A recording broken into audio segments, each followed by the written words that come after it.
Expressway के किनारे तहसील सोराव अंतर्गत ग्राम पंचायत माधोपुर, मलाक चतुरी, जूड़ापुर, दादू, बारी, सराय, लाल खातून उर्फ शिवगढ़ की ग्राम पंचायतों में यूपीडा के द्वारा ग्रीन फील्ड औद्योगिक गलियारा के विकास के लिए भूमि के अधिग्रहण की प्रक्रिया गतिमान है और अधिग्रहण की प्रक्रिया में तरह तरह की विसंगतियों के कारण जिसमें किसानों की समस्याओं का समाधान नहीं हो पा रहा है, उनके सर्किल रेट में विसंगतियां हैं, रकबा, नाम त्रुटि, मुआवजा, वरासत के मामले, खातेदारों और दावे आपत्तियों का निस्तारण समय से नहीं किया जा रहा है, जिसके कारण लगातार किसान आंदोलन कर रहा है।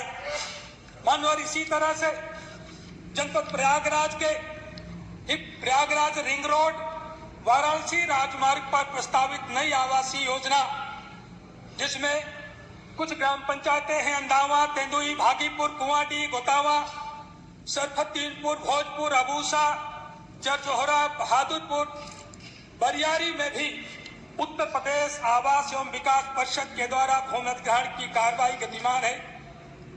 वहां जनपद प्रयागराज का एग्रीकल्चरल पॉइंट ऑफ व्यू से बहुत ही फर्टाइल जोन है और उन किसानों के पास जीवन जीने के लिए और कोई जरिया नहीं है। किसान लगातार इस बात की आवाज उठा रहे हैं कि बहुत सारी आसपास की जमीनें हैं जहां की जमीन कम उपजाऊ है, इस योजना को वहां पर स्थापित कर दिया जाए, लेकिन उस पर कोई कार्रवाई नहीं हो पा रही है। मानवर हम सब लोग जानते हैं कि किसान वह कौन है। किसान वह समाज है जो जेठ की दोपहरी में धरती का सीना फाड़ करके पूरी दुनिया का पेट भरने का काम करता है। किसान वह समाज है जो पूस की रात में खेतों की सिंचाई करके पूरी दुनिया का पेट भरने का काम करता है। किसान ठंड में ठिठुरता है, किसान वर्षा में भीगता है, किसान गर्मी में तपता है, लेकिन इसके बावजूद भी किसानों के बच्चे अच्छे स्कूलों में नहीं पढ़ पाते, किसानों के बच्चों का इलाज अच्छे अस्पतालों में नहीं हो पाता, किसानों के बुजुर्गों की दवाई अच्छे अस्पताल में नहीं हो पाती। मानवर विसंगतियां बहुत सारी हैं। किसान जो 4 महीने फसल को लगाता है और 4 महीने में वो कोई फसल तैयार करता है, उसको उचित कीमत नहीं मिल पाती। बरसों से बदहाली भरा जीवन जीने को मजबूर है। किसान आलू पैदा करता है, 4 महीने में बदहाल जीवन जीता और उसी की आलू का व्यापारी चिप्स बना करके बेचता है और रातों रात करोड़पति हो जाता है। ये हमारी संवेदनाएं, हमारी नीतियां उसको खुशहाली के पद पर नहीं ला पाती। मानवर मैं आपके माध्यम से मैं कहना चाहता हूं कि जमीन किसान का कमाऊ बेटा है, केवल संपत्ति नहीं है। किसान का सबसे सगार अगर कोई है तो वह जमीन है। हर कोई साथ छोड़ देता है, लेकिन किसान की जमीन कभी किसान का साथ नहीं छोड़ती। सरकार किसान की संपत्ति नहीं छीन रही, या कहें यूपीडा किसान की संपत्ति नहीं ले रही, किसान का कमाऊ बेटा लेने का काम कर रही है। इसलिए मैं आपके माध्यम से मैं कहना चाह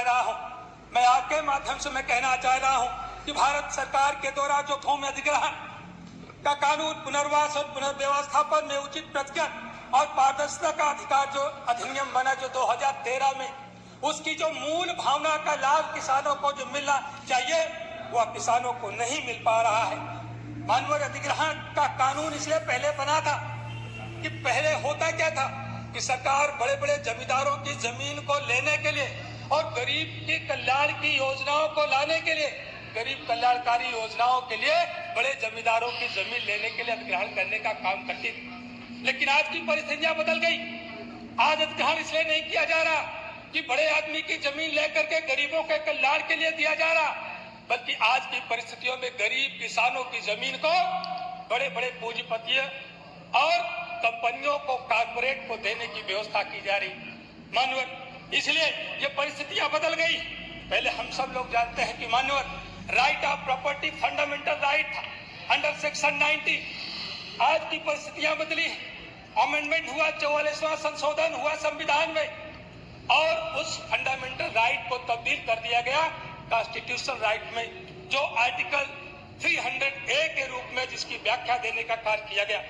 माननीय उस 44वें संशोधन के बाद जब कॉन्स्टिट्यूशनल राइट हो गया और उसके बाद जो संपत्तियों का अधिग्रहण किया जा रहा है, तो उसमें माननीय 308 में उसकी गाइडलाइन बनाई गई, जिसमें 7 पैरा दर्शाए गए हैं, 7 पैरा की गाइडलाइन बनाई गई है। उसमें जब हम देखते हैं कि किसानों के हित के लिए जो पैरा है, प्रायः जिलाधिकारी और जो कारपोरेट है, ये मिली भगत करके किसानों को कम से कम मुआवजे पर कैसे निपटाया जा सके, कम से कम कीमत दे करके उनकी जमीनें कैसे लिया जा सके, उसका दुरुपयोग करने का काम करते हैं। माननीय सुगला गाइडलाइन का जो ड्यू प्रोसेस है, सबसे जो इम्पोर्टेंट पैरा है कि आपको जस्टिफाइज करना है पब्लिक पर्पस के लिए। जो जमीन ली जा रही है माननीय, वो जमीन उद्योगपति को देने के लिए ली जा रही, कारपोरेट को देने के लिए ली जा रही, उसको हम कैसे पब्लिक पर्पस के लिए ली जा रही, इसको जस्टिफाई कैसे करते हैं? लेकिन लेंगे हम, कम से कम मुआवजा देकर के लेंगे। और दूसरी चीज, माननीय सुप्रीम कोर्ट ने भी बहुत बार कई फैसले इस पर दिए हैं कि अधिग्रहण फेयर होना चाहिए, जस्ट होना चाहिए और रीजनेबल होना चाहिए। लेकिन भूमि अधिग्रहण प्रायः ना फेयर हो पा रहा, ना जस्ट हो रहा, ना रीजनेबल हो रहा। माननीय इसलिए कई बार सुप्रीम कोर्ट ने कहा कि फेयर एंड एडिक्वेट कंपेंसेशन के बगैर आप किसी की भी संपत्ति, किसी भी किसान की जमीन आप नहीं ले सकते। लेकिन माननीय मैं आपके माध्यम से कहना चाहता हूं कि बहुत सारा मामला हमारे उत्तर प्रदेश में सबसे ज्यादा विवाद के मामले नोएडा में आए। नोएडा में किसानों ने लंबे समय तक बड़ी लड़ाई लड़ने का कार्य किया और उस लड़ाई कोर्ट तक गई। कोर्ट ने भी कई बार अलग अलग फैसले दिए हैं। माननीय हम सब लोगों ने एक घटना को देखा कि सहारा सिटी ने 265 रुपए प्रति स्क्वायर यार्ड की दर से जमीन का अधिग्रहण किया। और उसके बाद जो हमारा एक्ट का जो पैरा कहता है, उसमें जिस यूज के लिए आपने लैंड को एक्वायर किया है, वो इंफ्रास्ट्रक्चर आप डेवलप कर दो।